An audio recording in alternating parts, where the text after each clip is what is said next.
ಗಣಿತ ಮಾಡ್ರಿ. ಈಗ ಅದೇ ಎಕ್ಸಾಂಪಲ್ ಕೊಟ್ಟದ್ ನೋಡಿ. ಸೇಮ್ ಒಂದು ಗುಣಾಕಾರ ಲೆಕ್ಕದಲ್ಲಿ 12 ಬದಲು 15ರಿಂದ ಗುಣಿಸಿದಾಗ ಗುಣಲಬ್ಧ 600 ಬಂದಿತ್ತು. ನಿಜವಾದ ಗುಣಲಬ್ಧವೇನು ನೋಡ್ರಿ. ಎಲ್ಲ ದಶಮಾಂಶದಾಗ ಒಂದು ಬೀಜಗಣಿತ, ಪೂರ್ಣ ಸಂಖ್ಯೆ, ದಶಮಾಂಶ ಎಂತಾದ್ರೂ ಕಲ್ತಿರ ನಿಮ್ಮ ಕೈ ಹಿಡಿಯೋರು ಯಾರು ಇಲ್ಲ. ಓಕೆ, ಎಲ್ಲರೂ ವಿಡಿಯೋ ಆನ್ ಮಾಡ್ರಿ, ಎಲ್ಲರೂ ಬೋರ್ಡ್ ಕಡೆ ನೋಡ್ರಿ. ಭಾಳ ಇಂಪಾರ್ಟೆಂಟ್ ಗಣಿತವ ಇವು.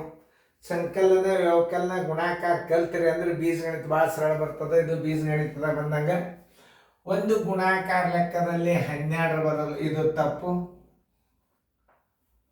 ಯಾಕಂದ್ರೆ ತಪ್ಪಾದ ಗುಣಲಬ್ಧ ಬಂದದ ಈಗಲ್ಲೇ. ಆಮೇಲೆ ಇದು ಸರಿ.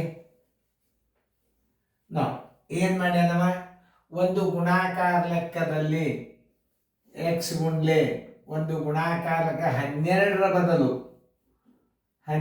ಬದಲು ಏನ್ ಮಾಡ್ಯಾನ, ಅದನ್ನ ಎಕ್ಸ್ ಗುಂಡ್ಲೆ 12ರ ಬದಲು ಎಷ್ಟರಲ್ಲಿ ಗುಣಾಕಾರ ಮಾಡ್ಯಾನ, 15ರಿಂದ ಗುಣಾಕಾರ ಮಾಡ್ಯಾನ. ಅದರ ಉತ್ತರ ಎಷ್ಟು ಬಂದು ಗುಣಲಬ್ಧ 600 ಬಂದದ.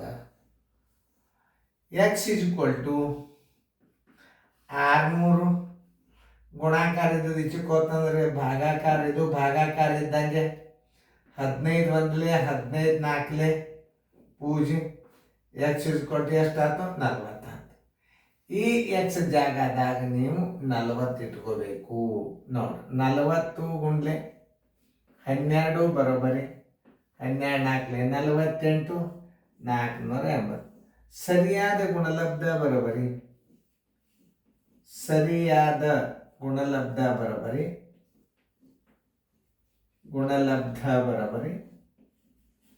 480. ಉತ್ತರ ಸಂಖ್ಯೆಯಲ್ಲಿ ಅದು ಹುಡುಕ್ಯಾಡ್ರಿ. 480 ಉತ್ತರ ಸಂಖ್ಯೆ ಬಿ ನೋಡಿ. ಇಂಥ ಗಣಿತಗಳನ್ನು ನೀವು ಮಾಡಬೇಕು, ಕಲಿಬೇಕು. ಅದನ್ನು ಮಾಡಿರಿ. ದಶಮಾಂಶದ ಸೇಮ್ ರೂಲ್ಸ್ ಅದು.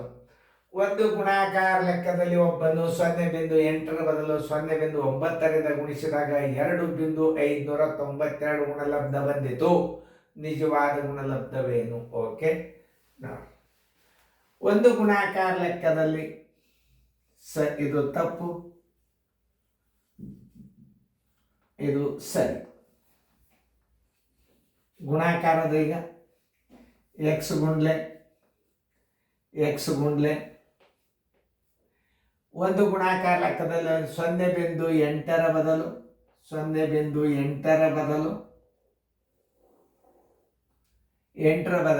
0.9ರಿಂದ ಗುಣಿಸಿದಾಗ 0.9ರಿಂದ ಗುಣಿಸಿದಾಗ ಗುಣಲಬ್ಧ ಎಷ್ಟು ಬಂದದ?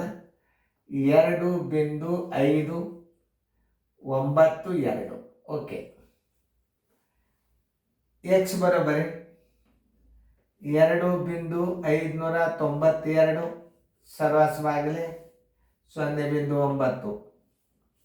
ಇದರ ಸ್ಥಾನ ಬೆಲೆ ಮೇಲೆ ಕೊಡ್ಬೇಕು 10, ಇದರ ಸ್ಥಾನ ಬೆಲೆ 1000 ಕೊಡ್ಬೇಕು. ಯಾಕಂದ್ರೆ ಬಿಂದುದ ಮುಂದೆ 3 ಸ್ಥಾನ ಅದ ನೋಡ್ರಿ. ಇಲ್ಲಿ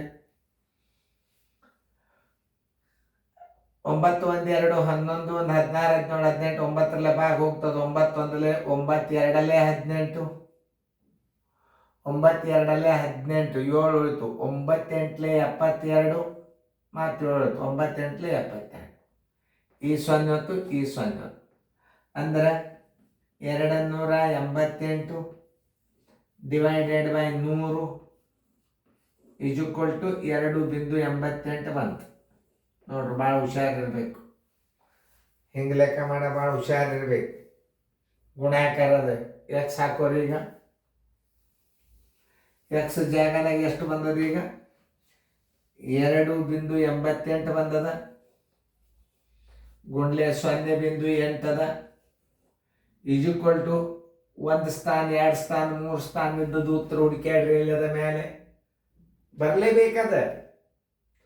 ಇಲ್ಲಿ ನೋಡ್ರಿ, ಗುಣಾಕಾರ ಮಾಡಿದಿಂದ ಗುಣಲಬ್ಧ ದಶಮಾಂಶ ತೆಗೆದು ಬಿಡ್ರಿ. ದಶಮಾಂಶ ತೆಗೆದಾಗ ಏನಾಗ್ತದ? 2 3 0 4 ಬರ್ತದೆ ಇದರ ಗುಣಲಬ್ಧ.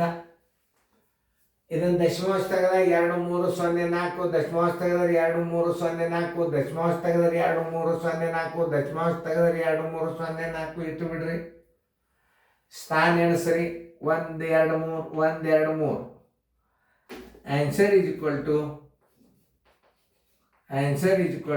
2.304 ಆಗಲೇಬೇಕು.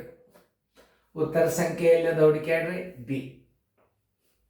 ನೋಡಿ, ಇಂಥವೆಲ್ಲ ನಿಮಗೆ ಥಿಂಕಿಂಗ್ ಪವರ್ ಬೇಕಿದಕ್ಕೆ ಗಣಿತ. ಯಾರಿಗೆ ಥಿಂಕಿಂಗ್ ಪವರ್ ಇರ್ತದೆ ಬೇಗನೆ ಗಣಿತ ಹತ್ತವ. ತಿಳಿತಲ್ಲ? ನೋಡಿ, ನಾ ಹೆಂಗೆ ತಿಳಿಸೀನಿ ಅನ್ನೋದು ನೋಡ್ರಿ. ಮತ್ತೊಂದು ಸಲ ವಿಡಿಯೋ ಪ್ಲೇ ಮಾಡಿ ನೋಡ್ರಿ. ಗುಣಾಕಾರ ಇದ್ದಾಗ ಹೆಂಗೆ ಮಾಡ್ತಾರ ಅದನ್ನೆಲ್ಲ ಸರಿಯಾಗಿ ತಿಳ್ಕೊಂಡ್ರಿ ಅಂತಂದ್ರೆ ಭಾಳ ಸರಳ ಬರ್ತಾವಲ್ಲ. ಇದನ್ನು ನೋಡ್ರಿ, ಇದು ಒಂದೇ ನೀವು ಕಂಡುಹಿಡಿಬೇಕು. ಸ್ಥಾನ ಮೇಲೆ ಕಂಡುಹಿಡೋದು. ಆಮೇಲೆ ಇದನ್ನು ಗುಣಲಬ್ಧ ಭಾಳ ಸರಳ. ಎಕ್ಸ್ ಜಾಗದಾಗ ಏನು ಬಂತು ಇಲ್ಲಿ? ಎಕ್ಸ್ ಇಜ್ಕೊಟ್ಟು ಎಷ್ಟು ಬಂದದ ಈಗ? 2.88 ಬಂತು. ಆ ಜಾಗದಾಗ ಎಕ್ಸ್ ಜಾಗದಾಗ 2.88 ಹಾಕೋರಿ 0.8 ಆಯ್ತು. ಈ ಗುಣಲಬ್ಧದಾಗ 3 ಸ್ಥಾನ ಬೇಕೀಗ. ಗುಣಲಬ್ಧ ಇದೇ ಬರ್ತದೆ. ಸರಿ, ದಶಮಾಂಶ ತೆಗೆದು 3 ಸ್ಥಾನ ಇಟ್ಟು ಬಿಡ್ರಿ. Answer is 2.304. Answer is equal to B. ಹೆಂಗೆ ಲೆಕ್ಕ ಮಾಡಬೇಕು, ಹೆಂಗೆ ತಿಳಿಸ್ತಾರ ಅನ್ನೋದು ಇಂಪಾರ್ಟೆಂಟ್. ಇಂಥವೆಲ್ಲ ಗಣಿತಗಳನ್ನು ಕಲ್ತ್ರಿ ಅಂತಂದ್ರೆ ಎಂಥ ಬೇಕಾದಂಥ ಗಣಿತಗಳು ನಿಮಗೆ ಸೈನಿಕ್ ಸ್ಕೂಲ್ನಾಗ ಬಿದ್ದು ಅಂದ್ರೆ ಈಜಿಯಾಗಿ ಪಾಸ್ ಆಗ್ತಾರೆ. ನವೋದಯದಾಗಂತೂ ಅದೇನು ಹೇಳ್ಬಾರ್ದು. ನೋಡ್ರಿ, ಈಗೆಲ್ಲ ಇವರು ನವೋದಯ ಚಾಲೆಂಜ್ದಾಗ ಒಂದೊಂದು ಗಣಿತ ಕೊಟ್ಟಾರ. ಭಾಳ ಬೆಸ್ಟ್ ಅಂದ್ರೆ ನವೋದಯ ಚಾಲೆಂಜ್ ಒಂದು, ಬಿ ಪ್ರಕಾಶನ್ ಬುಕ್ ಒಂದು, 2 ಭಾಳ ಉಪಯೋಗ ಆಗ್ತಾವ. ತಗೋರಿ. ಅದೇ ಮಾದರಿ ಕ್ವಶನ್ ನಂಬರ್ ತೆಗೆದು ನೋಡಿದ್ರೆ ನಿಮಗೆ ಕರೆಕ್ಟಾಗಿ ಅದೇ ಕ್ವಶನ್ನೇ ಇರ್ತವೆ. ಅದನ್ನು ಸರಿಯಾಗಿ ತಿಳ್ಕೊಬೇಕು ನೀವು ಅಷ್ಟೇ. ಯಾವುದೇ ಗಣಿತ ಇರಲಿ ಮಾದರಿ ಇರ್ತದೆ. ಇಲ್ಲಿ ಸೀರಿಯಲ್ ನಂಬರ್ ಬಂತಂದ್ರೆ ಆ ಕ್ವಶನ್ ಆಗಿರ್ತದ. ಹಿಂಗೆ ತಿಳ್ಕೊಬೇಕು ನೀವು.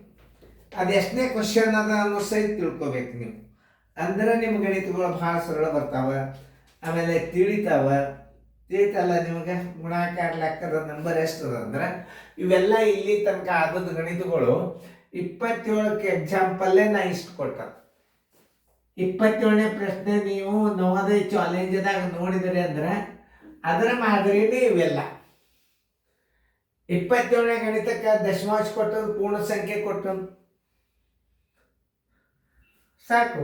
ಮುಂದೆ ನಿಮಗೆ ಗಣಿತಗಳು ಮತ್ತೆ ಬರ್ತಾವೆ. ಇನ್ನೊಂದೆರಡು ಮಾದರಿ ಹಾಕ್ತದೆ, ಮಾಡಿ ತೋರಿಸ್ರಿ.